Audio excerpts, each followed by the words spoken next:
Hello दोस्त, आप सभी का स्वागत है आपका अपने यूट्यूब चैनल मैथ में 12। दोस्तों, मैं ही बीरमणि कुमार। आज आप लोगों को एक सवाल बताने वाले हैं। वो भी कौन सा सवाल है, तो आइए हम सवाल को शुरू करते हैं। तब तक आप वीडियो में बने रहिए। तो सवाल आपका है, किसी समद्विबाहु समकोण त्रिभुज का कर्ण है 16√2 मीटर, तो इसका क्षेत्रफल ज्ञात करना है।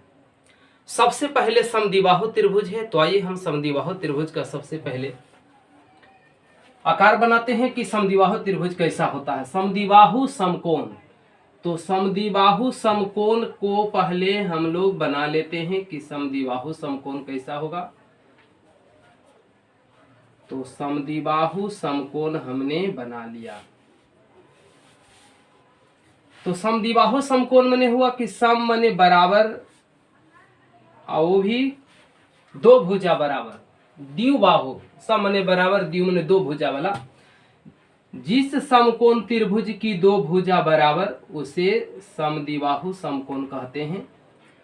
तो हमने मान लिया कि ये और ये दो भुजा बराबर है, और जिसमें आपका ए जो है 90 डिग्री और 90 डिग्री के सामने वाला जो है यही आपका कर्ण है, ये आपका कर्ण है। और समद्विबाहु समकोण त्रिभुज हमने बना लिया।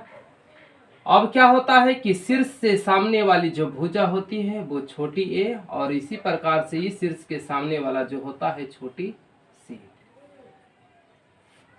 आपका कैसा त्रिभुज है? समद्विबाहु समकोण है, तो जो बराबर है, ये और ये बराबर है, तो चूंकि आपको जितना सी होगा उतना ही आपका ए होगा, जितना सी उतना ही आपका ए होगा, क्योंकि समद्विबाहु समकोण त्रिभुज था। समद्विबाहु समकोण त्रिभुज हमने बना लिया। अब क्या काम करना है? तो सबसे पहले समद्विबाहु समकोण त्रिभुज का कर्ण दिया हुआ है, तो चूंकि कर्ण स्क्वायर बराबर होता है लंब स्क्वायर प्लस आधार स्क्वायर, है ना। और ये भी इसके सामने वाला छोटी ए, इसके सामने वाला छोटी सी, तो इसके सामने वाला भी छोटी बी हम लिख सकते हैं, कर्ण बी लिख सकते हैं। तो हमको कर्ण स्क्वायर बराबर होता है लंब स्क्वायर प्लस आधार स्क्वायर, तो कर्ण के जगह पर बी है, तो कर्ण स्क्वायर बराबर लंब स्क्वायर और प्लस आधार स्क्वायर। तो आधार के जगह पर कितना है? ए, तो ए के स्क्वायर हो गया। अब कर्ण बी, तो बी आपको दिया हुआ था कि समकोण समद्विबाहु समकोण त्रिभुज का कर्ण है 16√2 मीटर, तो यानी ये है 16√2 मीटर, ये दिया हुआ था 16√2 मीटर, ये दिया हुआ था। तो बी के जगह पर 16 और √2 मीटर हम लिख देंगे। अब स्क्वायर है तो स्क्वायर यहाँ पे करना है।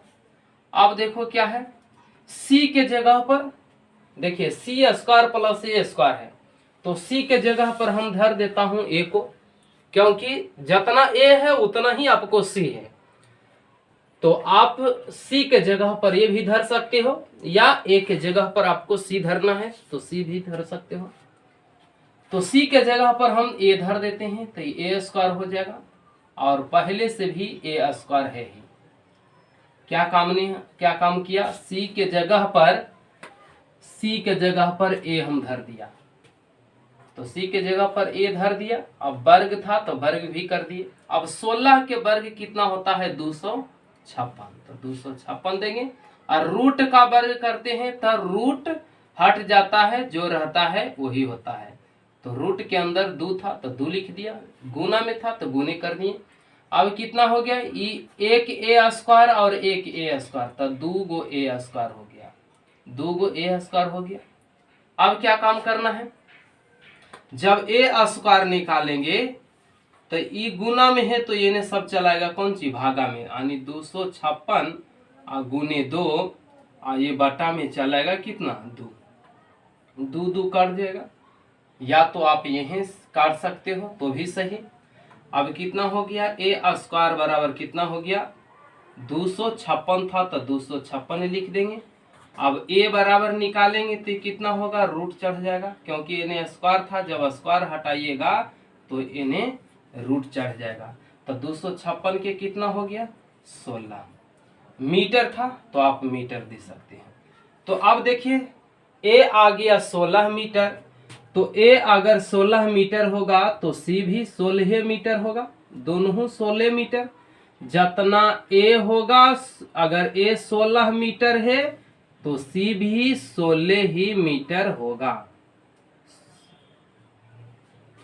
अब क्या काम करना है, सी और ए निकल गया, तो एक जनरल फार्मूला, त्रिभुज ए बी सी का क्षेत्रफल, ए बी सी का क्षेत्रफल क्या होता है, ए बी सी का क्षेत्रफल माने समकोण त्रिभुज का क्षेत्रफल 1/2 गुने आधार और गुने ऊंचाई। ऊंचाई होता है जिसको हम कहते हैं शीर्षलंब, शीर्षलंब भी लिख सकता है, तो शीर्षलंब हमने लिख दिया 1/2 गुने आधार गुने शीर्षलंब, तो शीर्षलंब हमने लिख दिया। अब क्या काम करना है, आधार गुने शीर्षलंब क्यों लिखें, क्योंकि आपको पता होगा कि जिस त्रिभुज में आधार और ऊंचाई दिया हुआ है तो आप जनरल फार्मूला 1/2 गुने आधार गुने ऊंचाई या शीर्षलंब लगा सकते हो। तो 1/2 आधार कितना हो गया, जो देखो जिस पर लंब है, तो ये लंब है ना, एक तरह का समकोण है, तो आधार हो जाएगा 16 मीटर। और ऊंचाई कितना है, ऊंचाई माने शीर्षलंब भी 16 मीटर है, तो अब काट दिए, 2 8 16 होता है, तो अब गुना करो, 16 का पढ़ेंगे 8 बेर, तो 16 8 28 मीटर है, तो मीटर स्क्वायर हो गया। यही आपका क्षेत्रफल है। आप अधिहीरो के सूत्र से भी आप क्षेत्रफल निकालोगे तो आपको कितना ही आएगा, तो 128 मीटर स्क्वायर ही आएगा। तो दोस्तों अगर ये वीडियो आपको अच्छा लगा है तो लाइक शेयर कमेंट और सब्सक्राइब जरूर करके बताइए कि वीडियो कैसे